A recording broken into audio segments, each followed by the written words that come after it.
वडेरी जनानी नाल इश्क दियां पींगा पाईयां आवन फिर अपने हत्थां ते खिडांदी है। जनानी भावें जितनी मर्जी सोहनी होवे फिर भी चंगी नहीं लगती जे शादी तो पहले ही सारे मजे ले होने। शादी का तो कोई स्वाद नहीं रहिंदा। इस तरह एक जवान आया, ओदी शादी सी, बारात वाले दिन ओदी मशूक ने आख्या कि तू अज अपनी जनानी कोल नहीं जाना, तू मेरे कोल आवना है, मैं तेरे वास्ते दुल्हन बनांगी। उन्हें कहा ठीक है मैं नहीं चला। उन्हें इस तरह किया, जो ही बारात घर पहुंची है सीधा अपनी मशूक कोल टुर गया।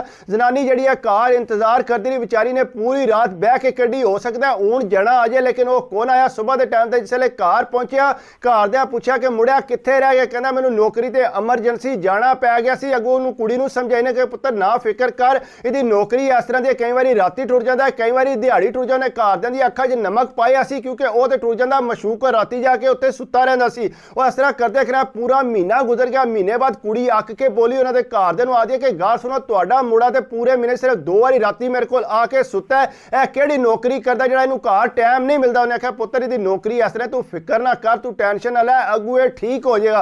वो करदे कर इस तरह 6 महीने गुजर के उस कुड़ी दे घर आस उम्मीद लग गई। वो मुतमिन हो गई, वो चुप कर गई, कोई रौला नहीं सी पांदी। जने दा जिसले दिल करदा सी उस टाइम घर आंदा, जिसे नहीं करदा उस वेले नहीं सी आंदा। इस तरह पूरा महीना जिहड़ा इस तरह ही रहिंदा सी, बाहरों बाहर ही। वो करदे कर इस तरह उन्हां दे घर कुड़ी पैदा हुई। उस तो बाद वो कुड़ी जिहड़ी है जिसले 16 साल दी हो गई, अगों कुड़ी जिहड़ी है उन्होंने पता लग गया सी कि मेरा अब्बा कित्थे जांदा। उन्हें बड़ी लंबी चौड़ी इश्क मशूकी की सी। जनानी तो बेचारी चुप करके अपनी कुड़ी नाल जिहड़ा वो टाइम गुजारदी सी पी। उन्हें इंज कीता जिसले पता लगा कि कुड़ी मेरी नूं पता लग गया कि मैं कित्थे जाके राती सोना, वो अपनी कुड़ी नूं नाल लैके उन्हां दे घर टुर पिया। वो जनानी भी बड़ी हुशार चलाक सी, घर आ जांदी सी, इस कुड़ी नूं नाल लैके कहंदी कदे मैं बाजार चली हां, कदे मैं किधरे चली हां, कोई ना कोई चीज़ इन्हां दे घर भी दे जांदी सी। अगुए लालच करके बोलदे कोई नहीं सी है, लेकिन उन्हें इंज कीता सी, उहदा अपना मुड़ा सी, उहदे कोल जाके कुड़ी जाके लम्मी पै रहिंदी सी। वो करदे करा इस तरह 2-3 और उस कुड़ी ने मुड़े सैट कर ले सी। अब्बा जिहड़ा आपू मशूक दे चक्करां 'च राती पूरी पूरी जाके उत्थे लम्मा पिया रहिंदा। उन्होंने पता सी कि उत्थे मुड़े नाल अंदर वड़ी रहिंदी है, लेकिन फिर भी वो नहीं सी बोलदा।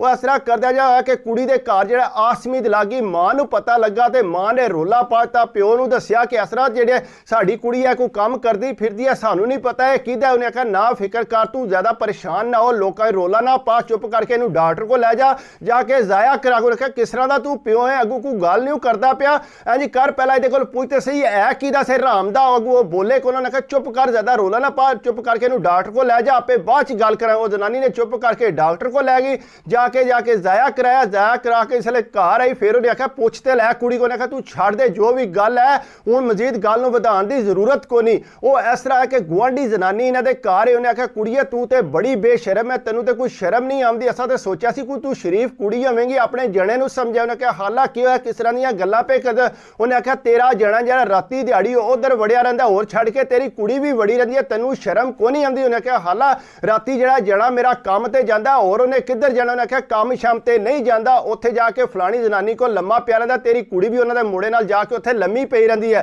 उन्होंने पता लग गया कि कुड़ी मेरी नाल ते अगे भी ये मसला बनिया। उन्हें फड़िया कुड़ी नूं वाला ते सीधा कमरे च लै गई, जाके चंगा कुटिया। उन्हें आख्या दस के पी करनी है ते तेरा प्यो के पिया करदा। उन्हें सारी गल दसी कि इस तरह अम्मा मैं काफ़ी अरसे तू अब्बा मैनू आपू लैके गया सी, उन्हां दे मुड़े नाल मेरी गलबात है, और 2-3 बंदे ने उन्हां नाल भी मेरी गलबात है। वो अपने वाल पट्टन लग पे, रखे इतनी मेरी कुड़ी खराब हो गई है, मैनू पता ही कोई नहीं, घर ते बड़ी मासूम बन के आउंदी है। जिसले जना घर है उन्हें आख्या तू ऐ काम करने, जने नाल लड़ाई चंगी भली भख गई। जने ने आख्या चुप कर जा, जने ने कमरे च वाड़ के इन्हूं चंगा भला जनानी नूं मारिया। उन्हें आख्या खबरदार जे तू कोई गल कीती ते मैं तेनू तलाक दे देनी है। वो रो पिट के ते चुप कर गई। उन्होंने समझ ना आवे कि हुण मैं करा के। जड़ा फिर उस तरह जिहड़ा जांदा सी उस जनानी कोल जाके लम्मा पै रहिंदा, होर छड़ के कुड़ी ने भी खुले आम जाना शुरू कर दिता। वो बेचारी तंग आ गई, उन्हें आख्या इन्हां दोवां ने बाज नहीं आवना। गई बाजार जाके चंगी नवीं तेज छुरी लैके आई। जिसले दोए राती लम्मे पे सी, उन्हें जनाब दोवां दे गले वड़ दिते। गले वड़ के ते आके सुबह के टाइम ते रोला पाया कि मैं अपने जड़े नूं ते अपनी कुड़ी नूं मार दिता है। वो जिसे महल्ले वाले सारे इकट्ठे उन्हें आके देखा, वाकई खूनो खून हर चीज़ हुई, तो आपू भी खूनो खून होई। जने दे ढेर उन्हें टोटे कर दिते। कुड़ी उस तरह पई सी। उन्हें पुलिस नूं बुलाया, जिसले पुलिस ने फड़ के खड़े, उन्हें आख्या के गल तू इस तरह क्यों बेरहमी नाल कतल किया। उन्हें आख्या मैं बेरहमी नाल ना करदी, और के करदी, 20 साल हो गए ने इस जने ना मैं चुप करके रह रही हूँ। मैं कहा चलो हो सकता है ड्यूटी वगैरह करता होना है, इन्हें मैनू टाइम नहीं दिता, मैनू जिहड़ा छड्ड के ते उस जनानी कोल जांदा रहा, इस वजह तो मैं तंग आके उत्तों मेरी कुड़ी भी खराब कर दी, किसी काम दी नहीं सी रही।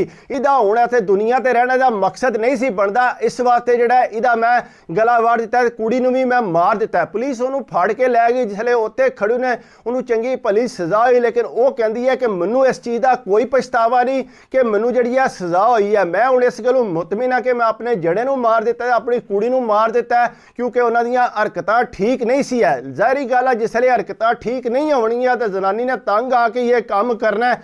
ਇਸ ਤਰ੍ਹਾਂ ਨਹੀਂ ਕਰਨਾ ਚਾਹੀਦਾ। ਕੋਸ਼ਿਸ਼ ਕਰਨੀ ਚਾਹੀਦੀ ਹੈ ਕਿ ਅਗਰ ਜਨਾਨੀ ਅੱਛੀ ਹੈ ਤਾਂ ਉਹਦੇ ਨਾਲ ਟਾਈਮ ਗੁਜ਼ਾਰੋ। ਜੇ ਕੋਈ ਤੁਸੀਂ ਪੁਰਾਣਾ ਸਿਲਸਿਲਾ ਚਲਾਇਆ ਹੈ ਤੇ ਕੋਸ਼ਿਸ਼ ਕਰੋ ਉਹਨੂੰ ਖਤਮ ਕਰੋ ਤੇ ਨਵੇਂ ਸਿਰੇ ਤੋਂ ਅੱਗੇ ਵਧੋ। ਬਾਕੀ ਅਗਰ ਇਹ ਕਿ ਮੈਂ ਤੁਹਾਨੂੰ ਹਮੇਸ਼ਾ ਕਹਿਣਾ ਕਿ ਵੀਡੀਓ ਮੇਰੀ ਅੱਛੀ ਲੱਗੇ ਤੇ ਕੋਸ਼ਿਸ਼ ਕਰਿਆ ਕਰੋ, ਲਾਈਕ ਵੀ ਕਰ ਦਿਆ ਕਰੋ, ਕਮੈਂਟਸ ਵੀ ਕਰ ਦਿਆ ਕਰੋ, ਸਬਸਕ੍ਰਾਈਬ ਕਰ ਦਿਓ ਤੇ ਦਿਲ ਖੁਸ਼ ਹੁੰਦਾ ਹੈ।